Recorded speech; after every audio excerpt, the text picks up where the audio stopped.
I'm going to show you a very instructive game played between two absolute blitz specialists. World's number one, Magnus Carlsen, is playing with the white pieces against Alireza Firouzja. And these two have played so many games against each other, but we can never get enough of these games because they create always a huge fight.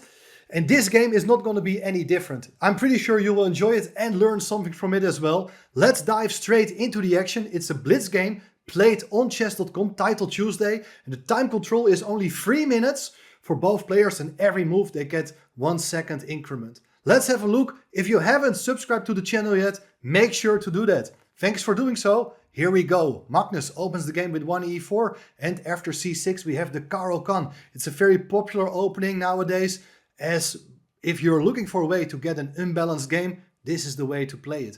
d4, d5, Magnus captures the pawn on d5. It's the exchange variation. And now bishop to d3. Black brings out a knight to c6 to attack the pawn on d4, and white protects the pawn with the move c3. So far, pretty normal stuff. Black has a lot of different options on how to play this position, and traditionally Black is looking for a way to activate that bishop. So a very common plan here is knight f6 followed by bishop g4. But here Firouzja goes for a different plan, which actually has been popularized by Magnus Carlsen himself. Black played here the move e6, which does look like a positional concession, as the bishop will now be restricted. It cannot be developed to an active square.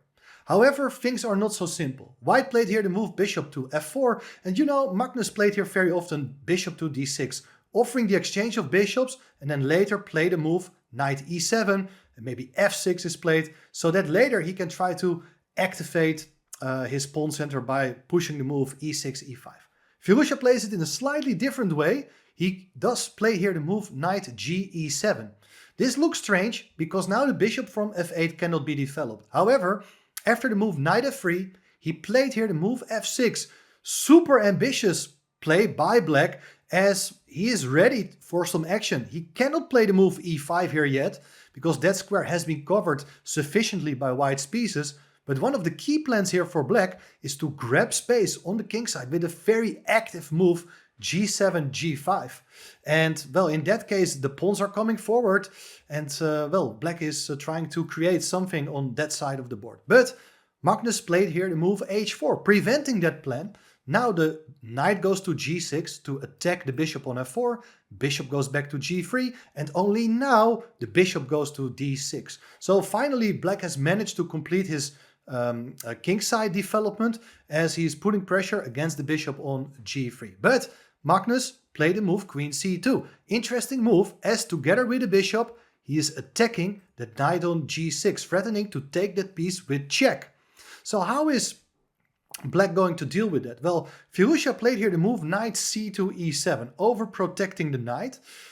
And well, how to proceed here? Magnus continued with developing move knight bd2.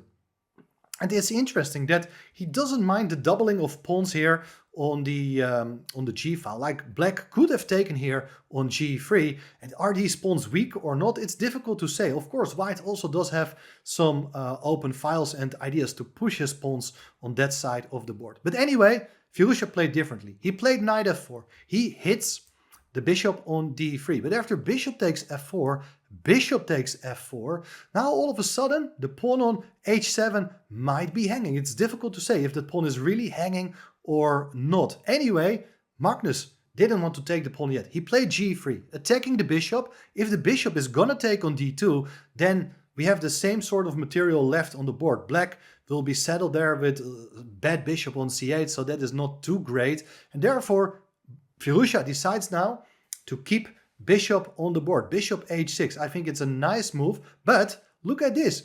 Bishop takes h7 was played by Magnus Carlsen. He's just grabbing that pawn. And is it really justified? Is that bishop not going to be trapped there in the corner? I was wondering, and this was not played in the game, what happens if you do play the move f5? Because look, that bishop is now trapped. It doesn't have any square to go to. Black is threatening to take it. However, and I'm pretty sure both players had seen that White can now play the move knight g5, protecting the bishop.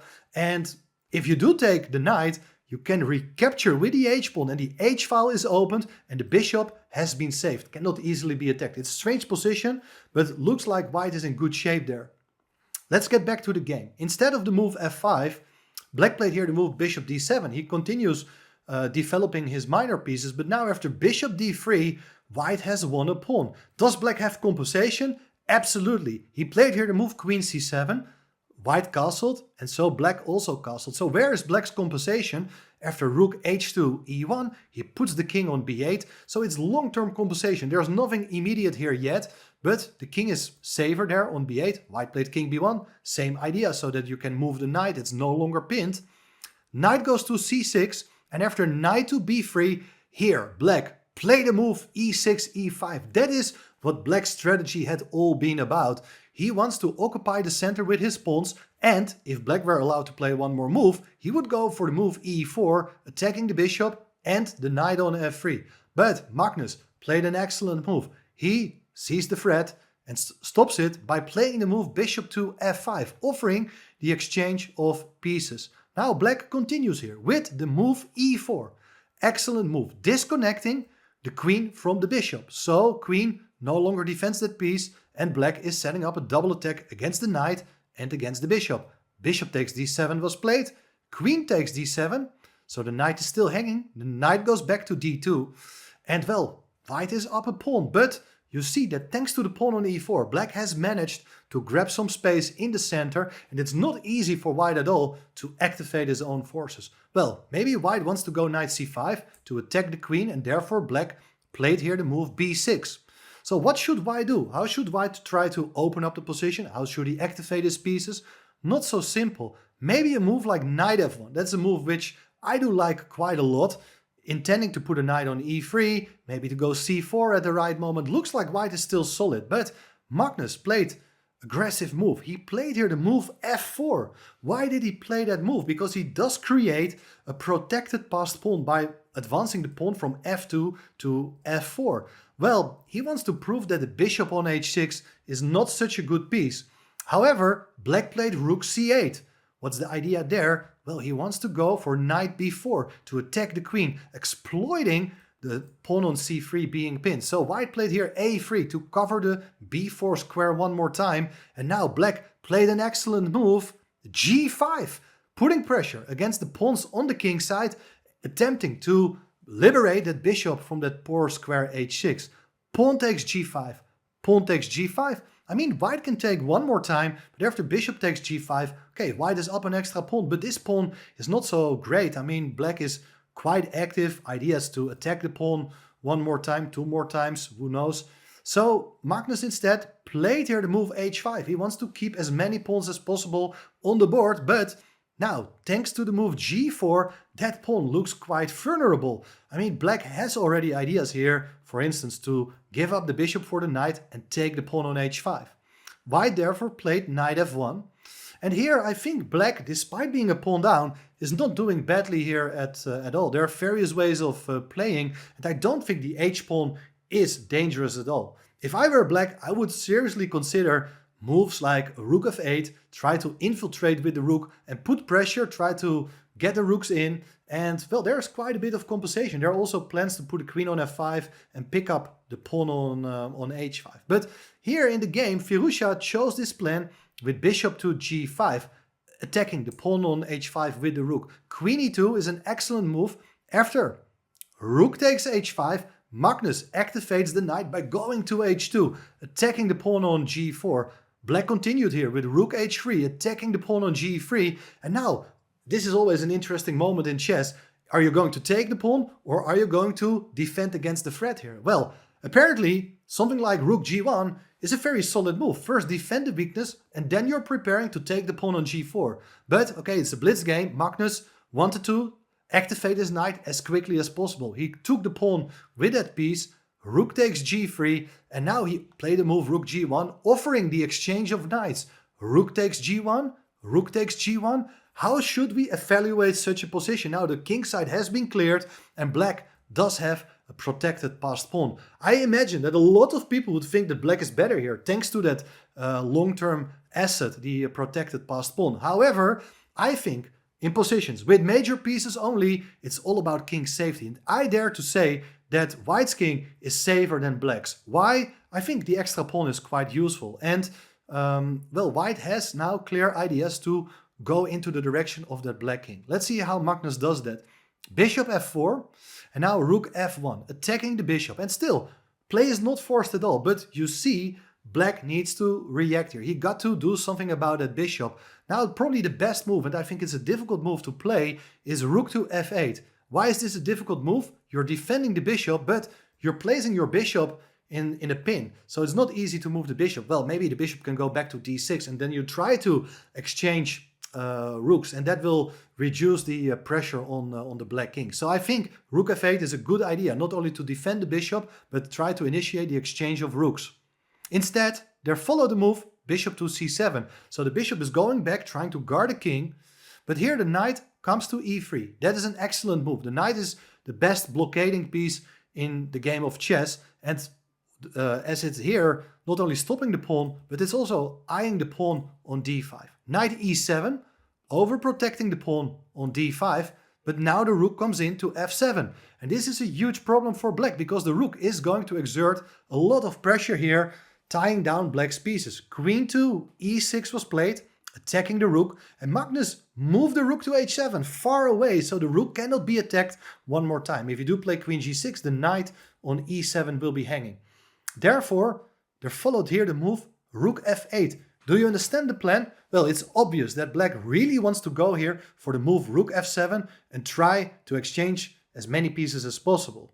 But now, Magnus played an excellent move. He played here queen b5, which does stop black's idea of exchanging rooks. Because if you go here for rook f7, there is queen e8 with a double attack and the rook is gone. So that is not a solution to black's problems. But what else can black do here?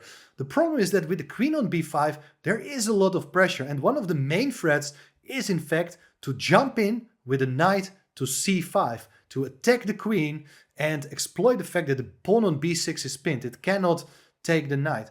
I was looking at some ideas, but I'm struggling to come up with a good suggestion here. If you do play, for instance, bishop d6, I think white is going to play knight c5 anyway. And if you take the knight, you take back with the pawn. And now you see that thanks to this pawn on c5, very soon the position will be opened even more. And note that white's king is always safe, as the pieces are working backwards as well. So there's no chance here for black to target the white king. Anyway, back to the game. After queen b5, there followed the move queen to d6, trying to keep everything pretty well protected. But anyway, there is the move knight c5 as announced. This is an excellent idea. And well, how is actually white threatening something? Yes, there is knight e7 with a knight fork winning the rook. That's threat number one you gotta deal with.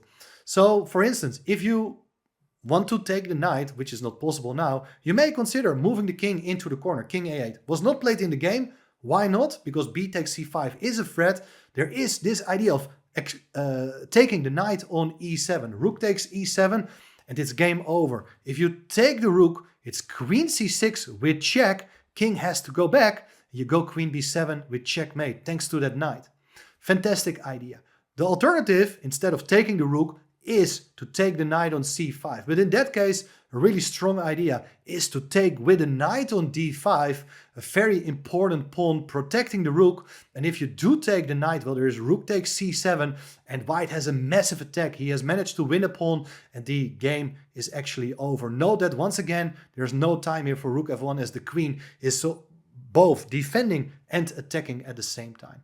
So instead of king a8, Firouzja tried here the last move of the game, king c8, and well, that is also not really gonna help, because now Magnus found the move queen to a6 with check, which was probably overlooked by Firouzja. He resigned here, because if you go with the king to the center, if you try to run away, there is this knight fork on b7, and white is winning the queen. If the king goes away, then his knight takes d6, and it's game over. The alternative is to go back with the king to b8, but then there is queen to b7 with checkmate.